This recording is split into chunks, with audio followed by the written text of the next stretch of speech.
मोकाट कुत्र्यांचा प्रश्न केवळ नागरिकांच्या त्रासापुरता मर्यादित नसून शाळकरी विद्यार्थ्यांच्या सुरक्षेचाही जोडला गेला आहे।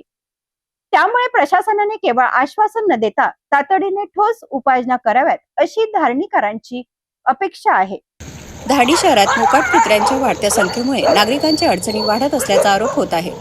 शहरातील मुख्य रस्ते आणि रहिवासी कॉलनीमध्ये मोकाट कुत्र्यांचा मोठ्या प्रमाणात वावर असल्याने नागरिकांमध्ये भीतीचे वातावरण निर्माण झाले आहे। विशेषतः शाळेत जाणाऱ्या विद्यार्थ्यांच्या सुरक्षेचा प्रश्न नागरिकांनी उपस्थित केला आहे।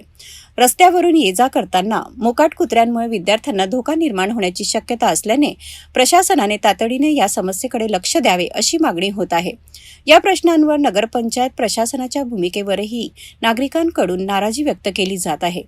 मोकाट कुत्र्यांचा बंदोबस्त करण्यासाठी ठोस उपाययोजना न झाल्यास काही सुज्ञ नागरिक नगरपंचायत कार्यालयासमोर उपोषणाला बसणार असल्याची माहितीही सूत्रांकडून मिळत आहे।